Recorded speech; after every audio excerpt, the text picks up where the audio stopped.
Welcome to Hire Beyond the Disability, a video series designed to assist employers in recruiting, hiring, and managing qualified job candidates with disabilities.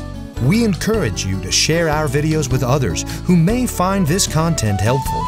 Our program presenter is Victoria Mavis. She is a business owner, senior human resource professional, and an individual who has had a lifetime physical disability.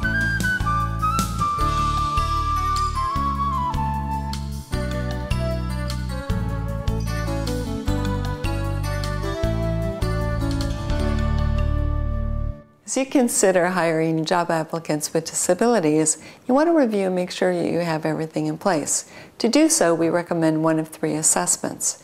We're going to assess your culture, we're going to assess your facility, and we're going to assess the job. As we get started, you'll just have that in mind. Think of it much like going to see a doctor. You go and see your doctor for your annual visit, you're feeling good, right? But you still want to make sure everything checks out. That's what the assessments are. They're going to make sure you're successful from the very beginning. So let's start with your culture. So when we look at a culture assessment, there are really 5 areas we want to look at. And I want you to answer yes or no to all of these. 1, are there employees with disabilities already working for your company? 2, do any of your suppliers or customers have employees with disabilities? 3, do hiring managers or employees have family members with disabilities?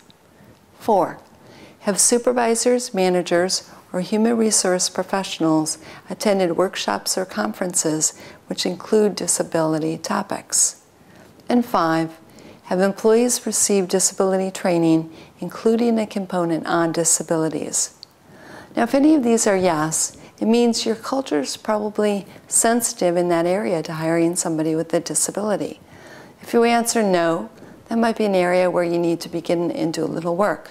If you have multiple operations, you might want to do this assessment for each building or work location. Is there accessible parking to the building? Are there ramps in addition to stairs for building entrances? Do entrances have electronic or automatic door openers or accessibility through a guard gate or receptionist area? Are there elevators to various work areas? Are there wide hallways and doorways? Are the walkways uncluttered and easily accessible? Are there handicap stalls in the bathroom? Has the worksite been reviewed by a member of your regional vocational rehabilitation office or an architect familiar with ADA accessibility code? If any of these are yes, it indicates that your facility is most likely to be accessible for individuals with physical disabilities. Where there is a no, it may indicate an area that needs to be reviewed more thoroughly, or possible it is a location where you can take advantage of the federal tax initiatives. The last area to assess is the job itself. 3 things you want to ask. Has the job description been reviewed and the essential functions of the job identified?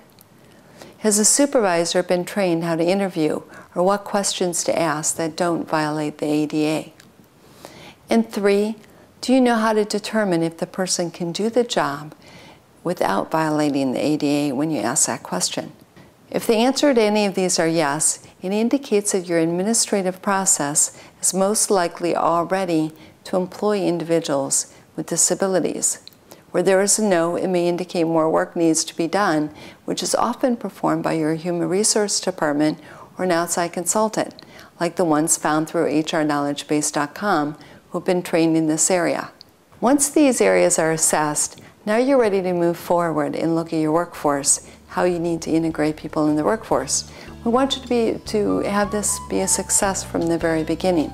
That's why the next area we're going to look at is disability etiquette.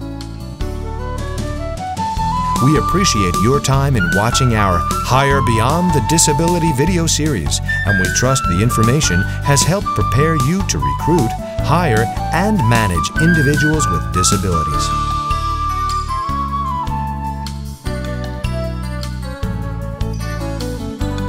If you have any questions at any time, contact us through the websites listed at the end of this video, or view the Employer Resource Guide in this video series for additional contact information.